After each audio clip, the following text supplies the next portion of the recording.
2023 बॉलीवुड के लिए एक बहुत इंप्रेसिव ईयर रहा है, जहां सबने बॉक्स ऑफिस नंबर्स की बात की, बॉक्स ऑफिस क्लैशेस की बात की, बेस्ट परफॉर्मेंसेस की बात की, बेस्ट डायरेक्शन की बात की, हर चीज़ डिस्कस कर ली है।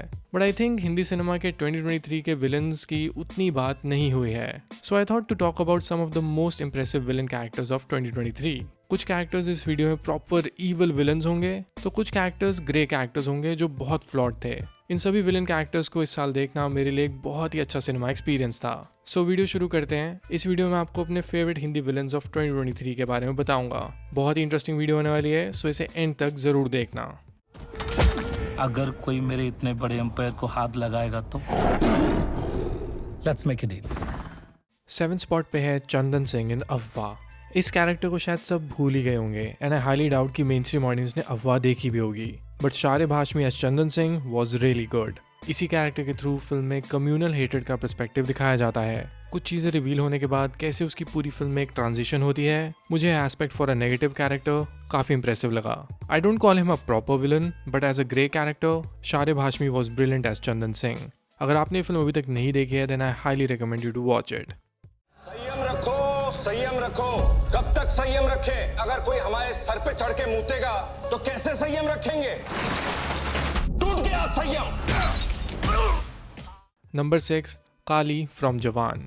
विजय सेतुपति ने प्रूव कर दिया है कि किसी कैरेक्टर को प्ले करने के लिए आपको उसकी लैंग्वेज में परफेक्ट नहीं होना होता। आपको बस एक ऑथेंटिसिटी के साथ उसको स्क्रीन पे प्रेजेंट करना होता है। काली फ्रॉम जवान was definitely a very enjoyable villain. मुझे काली का जो यंगर वर्जन का कैरेक्टर था वो बहुत पसंद आया था। उनका जो ओल्ड एज वाला लुक था उसने तो लिटरली मेरे लिए चीज़ें थोड़ी रूइन कर दी, बट ओवरऑल जो काली का इम्पैक्ट था पूरी फिल्म में वो बहुत स्टैंड आउट था। इसीलिए I am counting this as one of my favourite villains of 2023। अगर कोई मेरे इतने बड़े एम्पायर को हाथ लगाएगा तो let's make it deal. Number 5, Aatish Rahman from Tiger 3। I was just thinking कि अगर टाइगर 3 पठान से पहले आई होती and we would have never known about Jim's character, probably हम तब शायद इस विलन कैरेक्टर को और अप्रिशिएट कर पाते।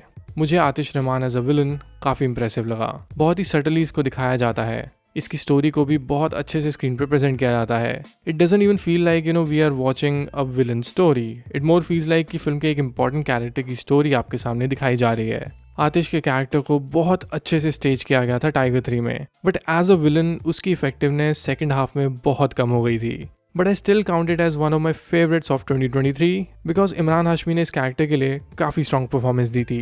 Late me know in the comments कि आपका टाइगर 3 के विलन कैरेक्टर को लेके क्या ओपिनियन है। इस बार तू हारेगा टाइगर। तेरी फैमिली, तेरा मुल्क, सब कुछ, ये वादा है मेरा। नंबर 4, फालो कर्मा इन जोरम। जोरम का विलन कैरेक्टर बहुत ही वेल रिटन है।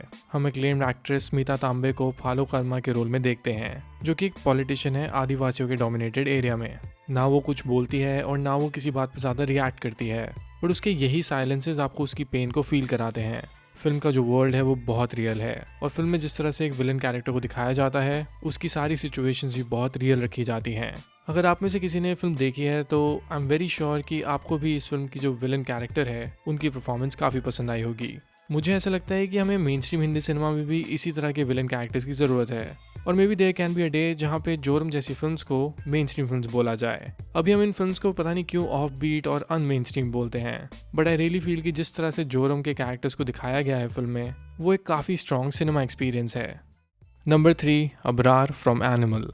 This was a career changing character for Bobby Deol. Abrar बिना बोले ही ऑडियंस के दिमाग में रह गया है। It is so rare to see a villain character of this gruesome level is being celebrated in the audience. Usually ऐसा बॉलीवुड फिल्म्स में कम ही होता है। अबरार की एंट्री होते ही we get to see this Jamal Jamalu song playing at a wedding, और इस तरह की एंट्री होने के बाद किसी ने सोचा भी नहीं होगा कि आगे क्या ट्विस्ट आने वाला है। जैसे ही फिल्म में वो ट्विस्ट आता है we get to see the animal side of Abrar. I think जिस तरह की फिल्म एनिमल है उस वर्ल्ड में अबरार की रिप्रेजेंटेशन ऑन पॉइंट थी। Definitely one of the best villains of this year, दो आई रियली विश कि उनका स्क्रीन टाइम और भी होता फिल्म में।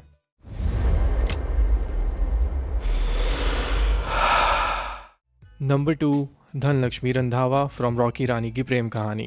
काफ़ी ओल्ड स्कूल नेगेटिव कैरेक्टर था ये, जो हम आजकल की हिंदी फिल्म्स में नहीं देखते हैं। Jaya Bachchan as Dhanlakshmi Randhawa was a big surprise for me. सबसे पहले तो जिस तरह से उनका कैरेक्टर पूरी फिल्म में आपको प्रेजेंट किया जाता है वो बहुत ही अनअपोलोजेटिक है। शुरू से लेकर एंड तक उसी कैरेक्टर के अराउंड सारे कॉन्फ्लिक्ट्स होते हैं, और सबसे इंप्रेसिव एस्पेक्ट ये था कि एंड में भी धनलक्ष्मी चेंज नहीं होती है। मेरे ओपिनियन में ये बहुत ही वेल रिटन कैरेक्टर था because it is not even shown as a villain, पर आप फिल्म देख के समझ जाते हो कि पूरी फिल्म का जो वर्ल्ड है उसमें सबसे नेगेटिव कैरेक्टर यही है। मेरे ओपिनियन में एक बहुत ही वेल रिटन कैरेक्टर था बिकॉज इस कैरेक्टर को एक विलन के तौर पे तो दिखाया जाता है, बट अगर आप सोच के देखो तो ये बहुत ही एक रियलिस्टिक और रिलेटेबल कैरेक्टर था जो हमें डेली लाइफ में हमेशा देखने को मिलते हैं। So that is I am putting Dhanlaxmi Randhawa at the number 2 spot. इन दोनों की प्रेम कहानी की औकात मैंने न दिखाई तो मेरा नाम भी धनलक्ष्मी नहीं। खेला हो गया। Number 1, Jim from Pathaan. Jim was probably the best mainstream villain character of this year. Shahrukh Khan की कमबैक फिल्म होने के बावजूद भी जॉन इब्राहिम को जिम के लिए बहुत प्रेज मिली थी। जिम की बैक स्टोरी इतनी इमोशनल थी जिससे the audience got to know कि वो एक्चुअली में विलन क्यों बना। वो फिजिकली और मेंटली बहुत स्ट्रांग था एंड ऊपर से वो बहुत चालाक भी था। मुझे ऐसा लगता है कि ऑडियंस को पठान ओवरऑल तो बहुत पसंद आई, शाहरुख की परफॉर्मेंस सबको पसंद आई, पर मुझे ऐसा लगता है कि लोगों ने जिम के कैरेक्टर से बहुत रिलेट किया था क्योंकि जब वो फिल्म में मर भी जाता है तो उसके बाद भी फैन थ्योरीज आ रही थी कि what if Jim did not die at the end. So when your audience starts to care about the villain that means कि उसके कैरेक्टर में कुछ डेप्थ तो डेफिनेटली थी। मेरे ओपिनियन में जिम एक बहुत ही वेल रिटन विलन था and probably the best of 2023। एक ऐसा अटैक जो हिंदुस्तान ने कभी सोचा भी नहीं होगा। ये नेगोशिएशन नहीं, अल्टीमेटम है। ऑलराइट देन, वीडियो खत्म करते हैं। ये तो थे मेरे favourite Bollywood movie villains of 2023। आप भी मुझे कमेंट्स में बताना कि आपके इन सभी में से टॉप 3 विलन्स कौन से थे। Do let me know in the comments. Alright then, I see you in the next video. Till then, keep watching Film Companion local for more videos like these.